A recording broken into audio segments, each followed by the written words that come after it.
તો જે છે ત્યાં આપણે નવેસરથી એક બોક્સ કલવટ દ્વારા બનાવવાની વાત છે અને જે ખર્ચ બચાવ્યો છે મહાનગરપાલિકાએ, શું સમગ્ર હકીકત છે? એક વર્ષ પહેલાં સર્વેશ્વર ચોકની અંદર જે દુર્ઘટના ગણેશ મહોત્સવ વખતે બની હતી, જે એક ત્રિકોણ જે સ્પેસ હતો એ જે ધારાશાયી થયો હતો અને દુર્ઘટના બની હતી, ત્યારે સર્વેશ્વર ચોકમાં આવેલ શિવમ કોમ્પ્લેક્સ 1 અને શિવમ કોમ્પ્લેક્સ 2 આ બંને કોમ્પ્લેક્સના અમુક પાર્ટ્સમાંથી નીચેથી વોકળો જઈ રહ્યો હતો અને બિલ્ડિંગની સ્ટ્રેન્થ બહુ જૂની થઈ ગઈ હતી, જેના કારણે આ દુર્ઘટના બની હતી.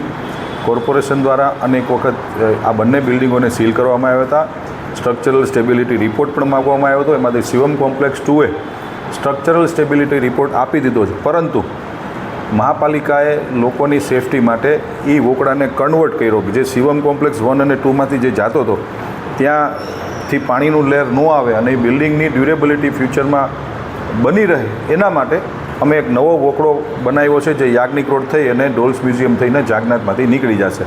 સર્વેશ્વર ચોકનો જે પાર્ટ છે ત્યાંથી આખો નવો બોક્સ કન્વર્ટ વોકળો બનાવ્યો છે.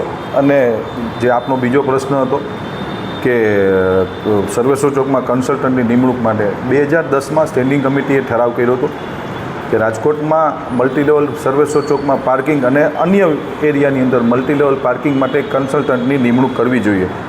જે દરખાસ્ત 2024માં સ્ટેન્ડિંગ કમિટીના સમક્ષ આવી હતી, પરંતુ સ્ટેન્ડિંગ કમિટીના સભ્યો અને ભારતીય જનતા પાર્ટીના સૌ કોર્પોરેટર મિત્રો સાથે સંકલન કર્યા બાદ હાલ એવી કોઈ જરૂરિયાત લાગતી નથી, કારણ કે ઓલરેડી સર્વેશ્વર ચોકમાં અમે લોકો નવો વોકળો બનાવી રહ્યા છીએ, એની ઉપર પાર્કિંગ બનાવી રહ્યા છીએ. તો મલ્ટીલેવલ પાર્કિંગ માટે કન્સલ્ટન્ટની નિમણૂક કરવી થોડી અયોગ્ય લાગી, જેથી કરીને 48,50,000 રૂપિયાની જે દરખાસ્ત છે એ અમે લોકોએ નામંજૂર કરી છે.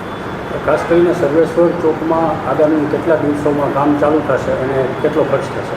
ચોમાસાને ધ્યાનમાં રાખીને 2 મહિના પછી સર્વેશ્વર ચોકના વોકળાનું કામ ચાલુ થશે. 3 કરોડથી વધુના ટેન્ડર આવ્યું હતું, એની સાથે નેગોશિયેબલ કર્યા બાદ 3 કરોડ 20 લાખની સમથિંગનું ટેન્ડર છે ને આખો આધુનિક વોકળો અમે લોકો બનાવવા જઈ રહ્યા છીએ. એની ઉપર પણ પાર્કિંગનો સ્પેસ અમે આપીએ છીએ, પણ મલ્ટીલેવલ પાર્કિંગ હાલ પૂરતું વાયબલ ન હોવાથી આ કન્સલ્ટન્ટની નિમણૂક અમે લોકોએ કેન્સલ કરી છે.